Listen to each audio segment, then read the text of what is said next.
patuloy na tensyon sa pagitan ng Estados Unidos at Iran ay isa na namang nakagugulat na balita ang sumambulat matapos palawakin ng Amerika ang military presence nito sa Jordan kung saan makikita sa satellite images ang mga F-35 fighter jets at F-15.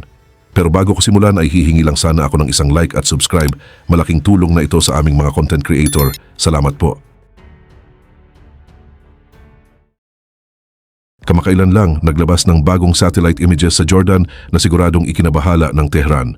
Sa Muafak Salti Air Base, isang pasilidad sa kanlurang border ng Iran, mahigit sa 60 American attack aircraft ang nakaparada ng wing-to-wing sa tarmac. 3 beses ito sa normal na bilang. 18 sa mga ito ay F-35 stealth fighters, kung saan ito ang parehong jets na bumasag sa air defenses ng Iran noong nakaraang taon sa Operation Midnight Hammer.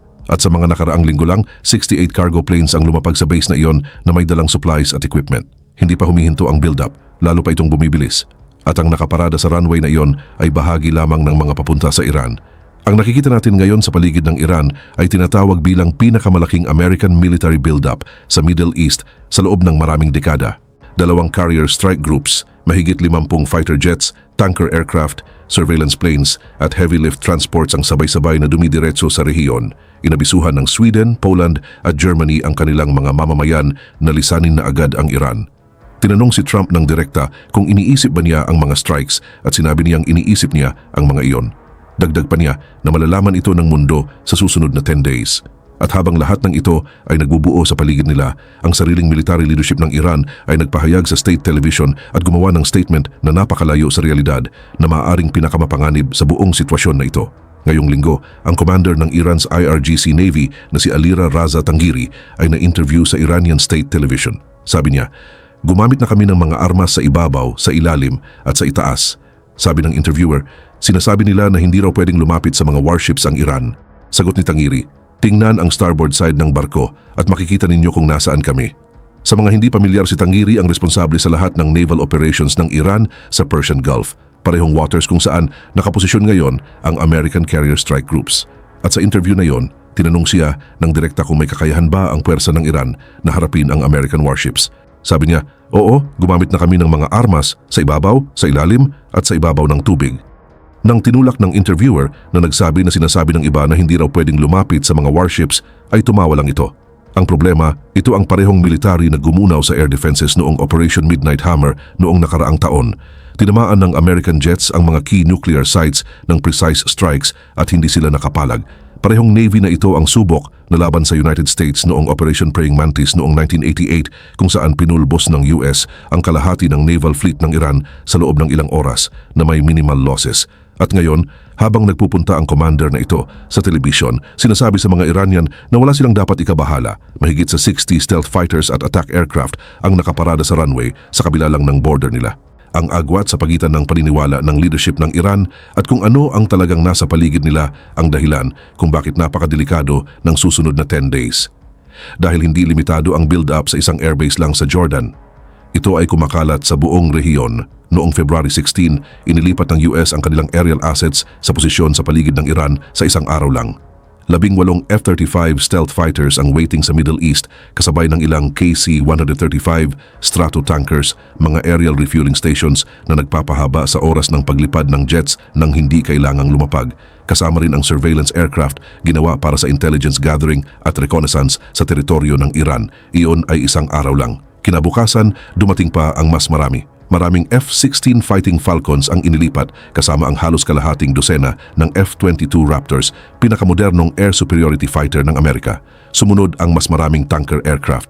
Sabi ng UK Defense Journal, ang nakikita natin ngayon ay isang napakalakas na surge ng US military activity na halos pinakamalaking American build-up sa kahit saan simula pa noong Gulf War. At iyon ay sa himpapawid pa lang. Sa tubig sa paligid ng Iran, 2 aircraft carrier strike groups ang nakaposisyon o papunta sa posisyon. Ang USS Abraham Lincoln ay nasa Northern Arabian Sea na may dala ring F-35, Super Hornets at electronic warfare aircraft kasama ang 4 na destroyers. Ang USS Gerald R. Ford ay papunta mula sa Atlantic kasama ang isa pang full strike group. Sa 2 carriers na ito lang, may halos 200 aircraft ang US na kayang umatake sa Iran. Dagdag pang destroyers ang ipinadala sa Strait of Hormuz, ang makitid na waterway na paulit-ulit na sinasabi ng Iran na isasara pero hanggang ngayon bukas pa. Pero ang nangyayari sa Al Udeid Air Base sa Qatar ang maaring pinaka-telling sign. Ang Al Udeid Air Base kasi ang pinakamalaking American military installation sa buong rehiyon. At sa nakaraang ilang araw, daan-daan na sundalo ang inalis. Hindi mo ine-evacuate ang sariling personnel sa base kung hindi mo inaasahan na pwede itong maging target. Ang military expert na si Preston Stewart ay minomonitor ang bawat galaw at malinaw ang kanyang assessment. Sa ngayon, hindi pa humihinto ang build-up. Patuloy ito at wala akong naaalala na ganito dati. Ang huling pagkakataon na nag-assemble ang Amerika ng ganito katinding puwersa sa Middle East ay bago ang invasion ng Iraq noong 2023. At kung magagamit ba lahat ng firepower na ito ay nakadepende sa isang tao at sa desisyon niya sa susunod na 10 days. Nasa posisyon na ang military. Ang tanong ngayon, darating ba ang utos?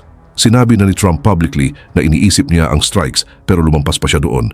Sa isang warning na direktang nakatutok sa Tehran, sabi niya na mas mabuting makipag-negotiate sila ng fair deal. Pero ang sinabi niya sa Board of Peace meeting ang umagaw ng atensyon ng lahat ng defense analyst na nagmamasid sa sitwasyon. Nang tanungin kung deal ba o strikes ang magiging resulta, sabi ni Trump, "You'll be finding out over the next probably 10 days." Hindi siya vague tungkol sa mangyayari kung walang deal.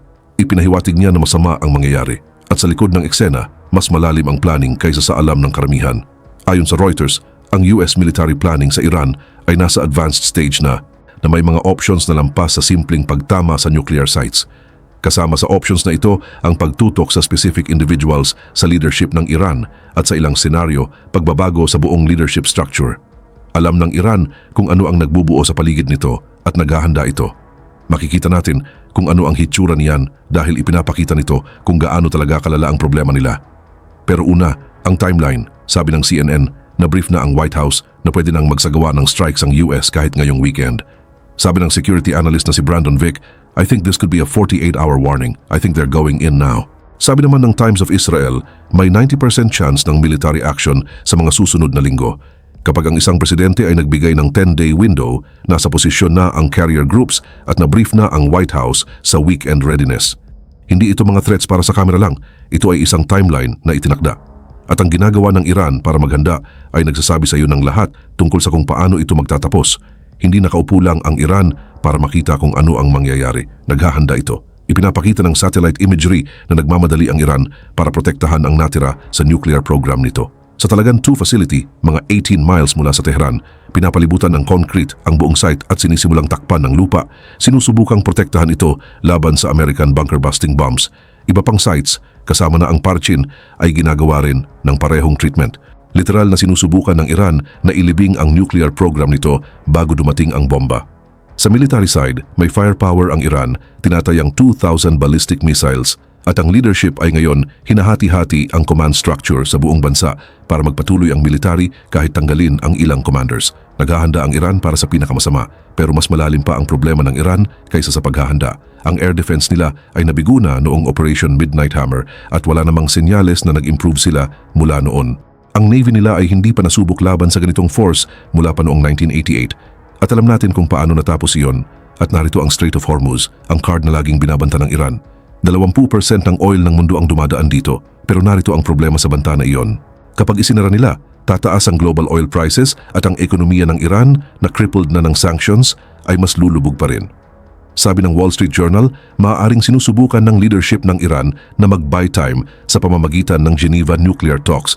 Ang problema sa strategy na iyon ay bawat araw na nagtatagal ang Iran ay dagdag na araw para sa US na ilagay ang mas maraming firepower sa posisyon. Ang oras na iniisip ng Iran na tumatakbo ay talagang laban sa kanila. At ang pwersa na nakapalibot sa Iran ay ginawa para sa ganitong klase ng labanan. Isang labanan na natalo na nila minsan. Kung nagtataka ka kung nakikita rin ng ibang bansa ang ganito, oo, nakikita rin nila. At naglalagay sila ng totoong pera dito. Tumaas ang presyo ng gold at silver sa nakaraang linggo, klasikong senyales na ang markets ay nagpe-price in ng conflict. Sa Polymarket, platform kung saan nagbabet ng totoong pera ang traders sa future events, ang odds ng US strikes sa Iran bago matapos ang February ay patuloy na tumataas na may higit sa $30 million na volume. Malalaking traders ang nagbabet na yes. Sabi ni Stephen Cook, Senior Fellow sa Council on Foreign Relations, the US military has amassed significant air power that reportedly could be poised to strike Iran within days. Maraming European governments ang nagbigay advisory sa kanilang citizens na lisanin ng Iran. Hindi galing sa speculation ng ganitong warnings, galing ito sa intelligence briefings. Kapag ang betting markets, defense analysts, foreign governments at intelligence sources ay sabay-sabay na kumikilos sa parehong direksyon, sinasabi nito na may mahalagang nangyayari. Ipinapakita nito na ang mga taong may pinakamahusay na impormasyon ay naghahanda para sa parehong resulta at ang satellite images sa Jordan ay ipinapakita sa iyo kung ano ang hitsura ng resulta. Noong huling beses na gumawa ang Amerika ng ganito sa Middle East, nagtapos ito sa isang invasion. Hindi pa humihinto ang build-up. Tumatakbo ang deadline at isang IRGC commander lang ang nagpunta sa national television para sabihin sa kanyang mga tao na wala silang dapat ikabahala. Sa 10 days, malalaman natin kung tapang iyon o huling salita ng isang lalaki na hindi nakikita ang paparating.